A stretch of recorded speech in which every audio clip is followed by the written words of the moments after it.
তাপস দা, নাসিরউদ্দিন মীর সাহেব থেকে শুরু করে লক্ষ্মীকান্ত হাসদা থেকে শুরু করে কুতুব ভাই থেকে শুরু করে আর জামির ভাই থেকে শুরু করে সাবির দা থেকে শুরু করে যে নেতৃত্ব আছে এবং বুথ লেভেল পর্যন্ত যে নেতৃত্বরা আছে তাদের সাথে যুক্তি তর্কে পেরে উঠতে পারছে না। তারা বলছে যে ভোট কেটে নাকি বিজেপির সুবিধা হবে। আজকের এই শহীদ মিনার ময়দান থেকে তৃণমূলের সুপ্রিমোকে চ্যালেঞ্জ দিচ্ছি, একটা এগ্রিমেন্ট হোক, যে এগ্রিমেন্টে মির্জা আব্বাস সিদ্দিকী আইএসএফ এর প্রতিষ্ঠাতা সই করবে আর তৃণমূলের প্রতিষ্ঠাতা সম্মানীয় মাননীয় মমতা ব্যানার্জি সই করবেন। সেখানে আব্বাস ভাইজান লিখবেন আইএসএফ যেখানে যেখানে প্রার্থী দেবে ভোট কেটে যদি বিজেপি আসে তার দায়ভার আইএসএফ নেবে, তৃণমূল যা শাস্তি দেবে মাথা পেতে মেনে নেবে।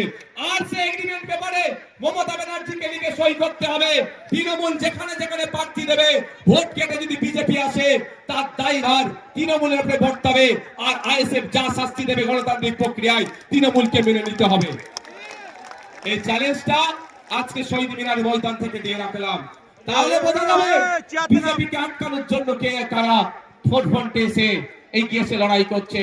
আমরা আদর্শগত বিজেপি এবং আরএসএস এর বিরুদ্ধে আমাদের পূর্বেকার বক্তা শ্রদ্ধেয় সম্মানীয় বাবা সাহেব আম্বেদকরের নাতি যে কথা বলেছেন, একদম আমরা আদর্শগত ভাবে বিজেপি আরএসএস এর বিরুদ্ধে গণতান্ত্রিক প্রক্রিয়া আমরা লড়াই সংগ্রাম জারি রাখবো।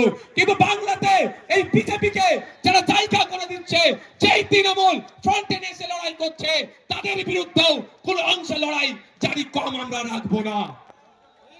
ধন্যবাদ সকলকে, আস্তে আস্তে বিদায় নিন। আপনারা অনুরোধ করব যেভাবে শৃঙ্খলার সাথে আপনারা এসেছেন একইভাবে শৃঙ্খলার সাথে আপনারা যাবেন।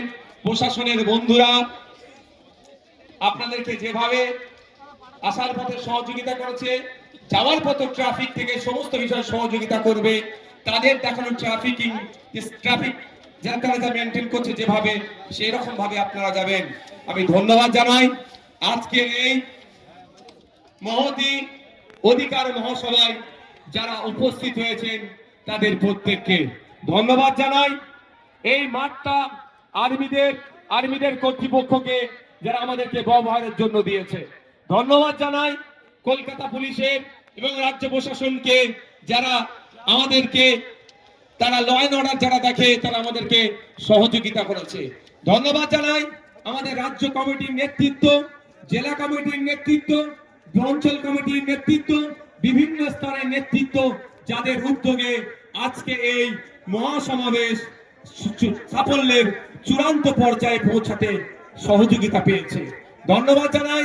আজকের এই প্রোগ্রামের অন্যতম প্রধান অতিথি শ্রদ্ধেয় সম্মানীয় বাবা সাহেব আম্বেদকরের তৃতীয় প্রজন্ম, আমাদের সকলের ভালোবাসার শ্রদ্ধেয়